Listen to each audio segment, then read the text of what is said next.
আসসালামু আলাইকুম, আমি অনামিকা। অনামিকা স্বপ্নকুটিরে নতুন আরেকটি ব্লগ ভিডিও নিয়ে চলে আসলাম। আজকে আমি রান্না করব কচুর গোড়া।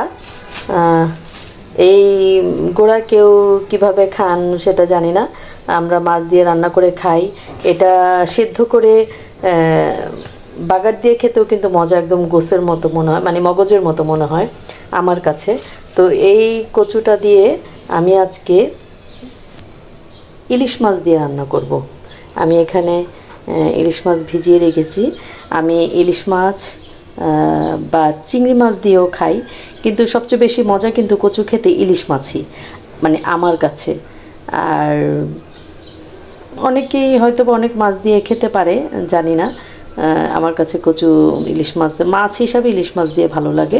যাই হোক, আমি ইলিশ মাছ কচু সব কিছু কেটে কুটে ধুয়ে রেডি করে তারপরে আবার আমার ভালোবাসার মানুষদের সাথে আসছি।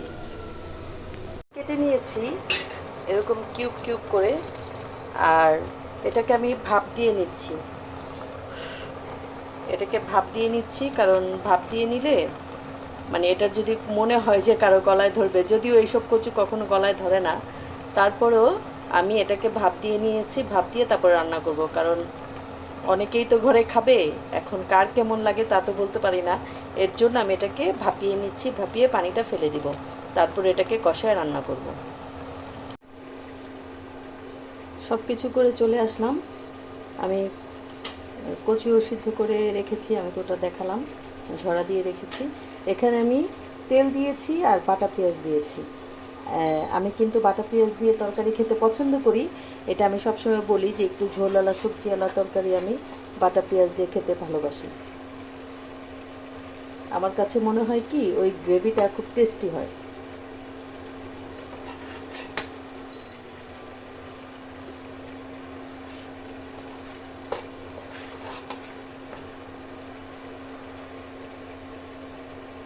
সাথে অল্প একটু আদা রসুন বাটা দিব, কারণ আমি আদা রসুন বাটা ছাড়া তরকারি আমার কাছে ভালো লাগে না। অনেকেই পছন্দ করে, কিন্তু আমার কাছে কেন মনে হয় যেন বাটা পেঁয়াজ ছাড়া তেমন একটা ভালো লাগে না। তো আমি এটাকে একটু ভেজে নেই, যেন এটার আদা রসুনের কাঁচা ভাব বা কাঁচা পেঁয়াজের যে একটা আলাদা গন্ধ থাকে, সেই স্মেলটা যেন না থাকে। হ্যাঁ, যেন ঘ্রাণটা সুন্দর হয়, ভাজা ভাজা সুন্দর হয়। এর জন্য আমি একটু ভেজে আবার আসছি। আমি মোটামুটি এটাকে ভালো করে একটু ভেজে নিলাম। এখন আমি একে একে মশলাগুলো সব দিয়ে দিব। প্রথমে আমি লবণ দিয়ে দিচ্ছি। লবণটা একটু আন্দাজ করে দিবেন, কারণ আমি কিন্তু কচুটাও লবণ দিয়ে সিদ্ধ করেছি। দিয়ে দিব অল্প করে লাল মরিচের গুঁড়া। যেহেতু এটা কচু, সেহেতু এটার মধ্যে খুব একটা মশলা প্রয়োজন হয় না। দিয়ে দিব অল্প করে হলুদ, আর দিব ধনিয়ার গুঁড়া।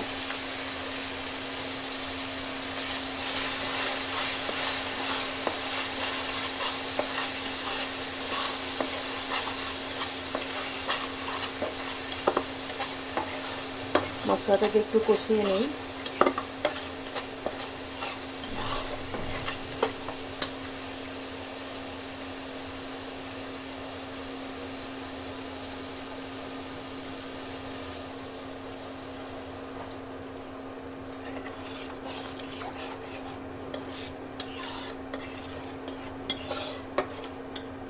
মশলাটা কষিয়ে আবার আসছি।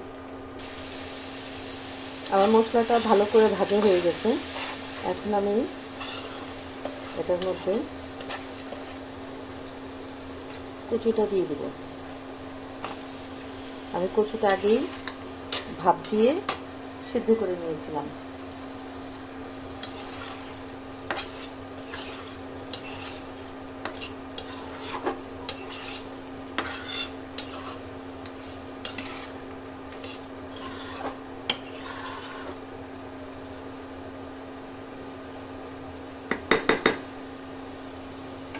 আমি এটাকে কষিয়ে তারপরে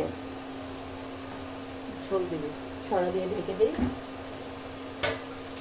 যদিও এটা আমার সেদ্ধ করা ছিল, কিন্তু তারপরেও আরেকটু কষাতে কিন্তু হবে, কারণ এটা থেকে একটু পানি বেরোবে, এই মশলাটা কচুটার ভিতরে একটু ঢুকবে, তাহলে কিন্তু কচুটা খেতে ভালো লাগবে, টেস্টি হবে। এই জন্য আমি একটু চুলাটার আঁচ কমিয়ে ঢাকা দিয়ে রাখছি, তারপর আবার আসছি।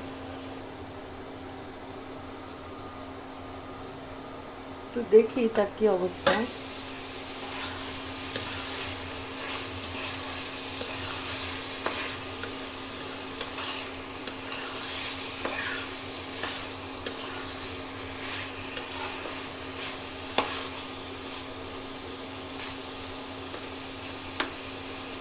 কচুটা তো প্রায় সিদ্ধ করাই, এই জন্য যে খুব কষাতে হবে তাও না, কিন্তু তারপরেও মশলাটার একটা টেস্টের ব্যাপার আছে, যে আমি সবজিটার ভিতরে যদি এই মশলাটা না ঢুকে তাহলে সেটার টেস্ট কি, তাই না? এই জন্য একটু ভালো করে কষিয়ে নিচ্ছি। আপনারা কে কীভাবে কচু রান্না করে খান আমাকে কমেন্টে জানাবেন। আমি কিন্তু কচু আইটেম বলতে যা বুঝায় সবই পছন্দ করি। কচুর গোড়া, মুখি, পাতা, ডাঁটা, ফুল, লতা সবই খাই। আমার কাছে কচুটাই মনে হয় খুবই টেস্টি একটা জিনিস। অনেকেই কিন্তু কচু পছন্দই করে না, কিন্তু আমার কাছে খুব ভালো লাগে।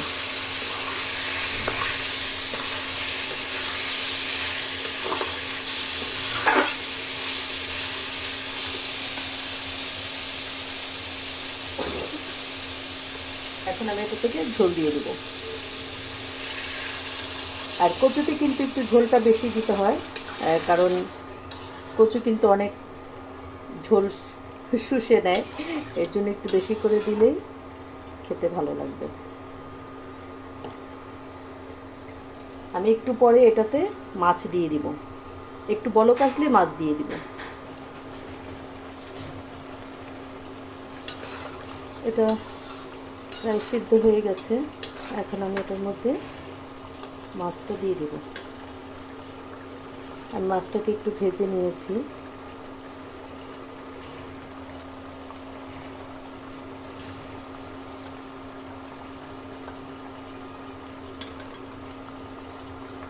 একটু কড়া ভাজা হয়ে গেছে।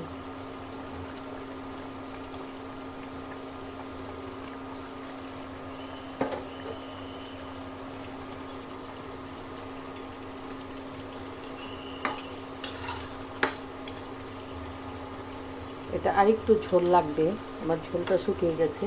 আপনারা চাইলে আবার নতুন করে একটু দিয়ে দিতে পারেন। আমি আরেকটু দিয়ে, যেন মাছটা ভালো করে নরম হয়ে যায়, এর জন্য আরেকটু ঝোল দিয়ে এটাকে এখন ঢাকা দিয়ে দিব।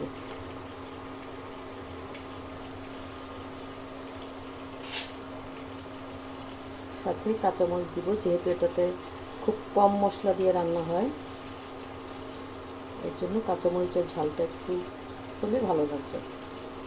কচু কিন্তু বেশিরভাগ মিষ্টি মিষ্টি সবজি।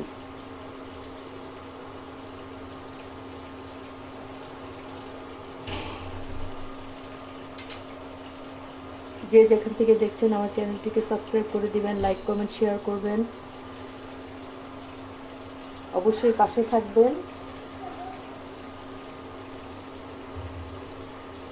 আর এভাবে কে কে রান্না করে খান আমাকে কমেন্টে জানাবেন।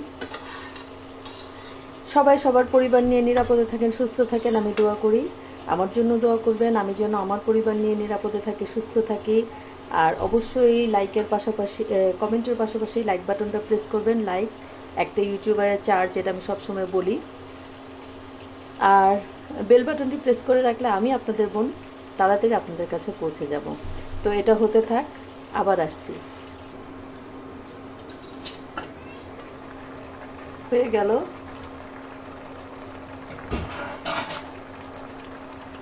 অনেক মজার ইলিশ কচু। এই এতটুকু ঝোল থাকলেই হবে, আর যতটুকু ঝোল আমার দরকার অতটুকু পর্যন্ত নামিয়ে ফেলতে হবে, কারণ কচু কিন্তু অনেক টেনে যায়।